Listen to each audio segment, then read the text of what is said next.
Welcome to my channel, The Bold and the Beautiful Bank. Obsession, madness, horror. Bold and Beautiful's Taylor could return to an even bigger nightmare than Sheila. Though it's beyond us why The Bold and the Beautiful would send Taylor packing with Steffi when she's perfectly poised to be catapulted into a new storyline.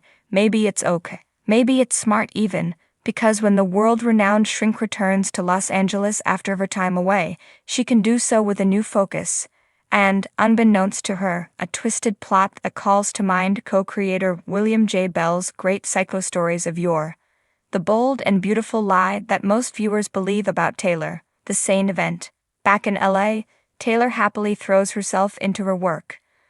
Of particular interest in a man named Maximilian Shepard.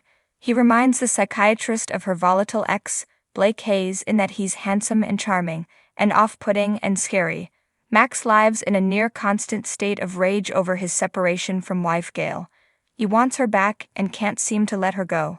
Taylor knows what it's like not to be able to quit someone. Gradually, Taylor gets through to Max and helps him to see that being with someone who doesn't love him isn't love at all. Doesn't he deserve more than that? Despite his resentment and bruised ego, doesn't Gail too?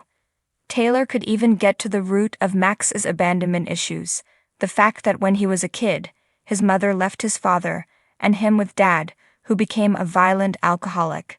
The trauma so badly warped Max's mind that without him even realizing it, he became a funhouse mirror version of himself. This way lies madness. Meeting Taylor at her office for lunch, Steffi catches a glimpse of Max and wonders if her mom has noticed how attractive he is. "Oh, first of all, unprofessional," Taylor says.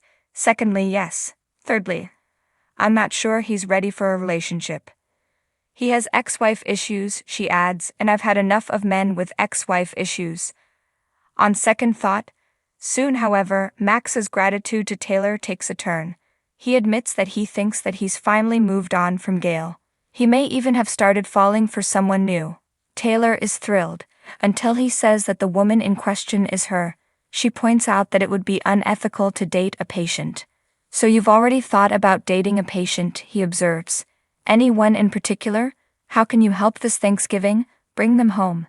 Taylor would reluctantly confess that yes, she has thought about seeing Max outside of the office.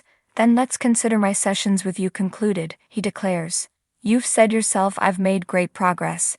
Now let's see what progress we can make, together." Who told Taylor she could date? Passion and danger.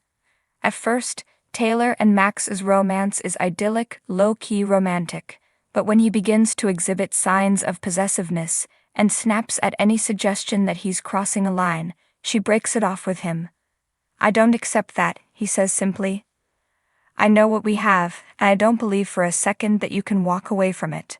Trying not to be funny as she exits his house, Taylor says, "Okay then, watch this, 'cause here goes."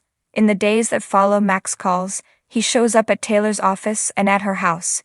He says that she knows she's going to cave. It's only a matter of time, and heaven help her, Taylor is drawn to him. There's a terrible animal attraction happening, but getting mixed up with him was a bad idea, and getting mixed up with him again would be even worse.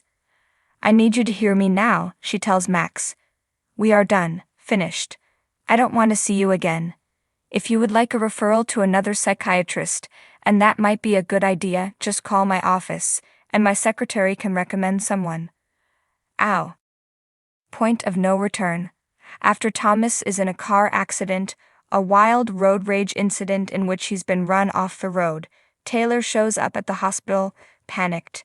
As she, Ridge and Steffi rally around Thomas, who should show up, but of course, Max. He gently offers Taylor his support and comfort, saying that he knows he got a little out of hand, but feelings like he has for her, they're not so easy to switch off. "Do you miss me at all too?" he asks. "Max," she says softly, "we are not starting up again. You shouldn't have come here. And I shouldn't have let you hold me. I apologize." "I'm sorry too," Max says as if accepting the way that things are. I feel like things like what happened to Thomas happened a lot less when we were together." "What?" Taylor asks, perfect for the part, to the Max. "Yeah, it's weird, right?" Max says, "That kind of thing never happened when we were together, and now that we're apart, I have the strangest feeling that they're going to be happening a lot more." And all because you won't let us be happy together, he adds. Max's meaning is clear. He ran Thomas off the road, and he'll do it again. Neither Thomas nor Steffi nor Ridge. No one is safe unless Taylor bends to Max's will. And since he has no record of any wrongdoing, she'd have a terrible time proving what a threat he is. Come on, how Bill Bell a storyline is that? And it would put the terrific Krista Allen back where she belongs, front and center, with a new leading man. Perhaps James Hyde, ex-Jeremy, young and restless. Paul Layden, Simon, as the world turns. Lyndon Ashby, ex-Cameron, young and restless. Check out the brand new photo gallery below to review the whole long list of saner potential suitors for Taylor. Come back to our channel for all your updates. Thank you for watching. Please subscribe to my channel.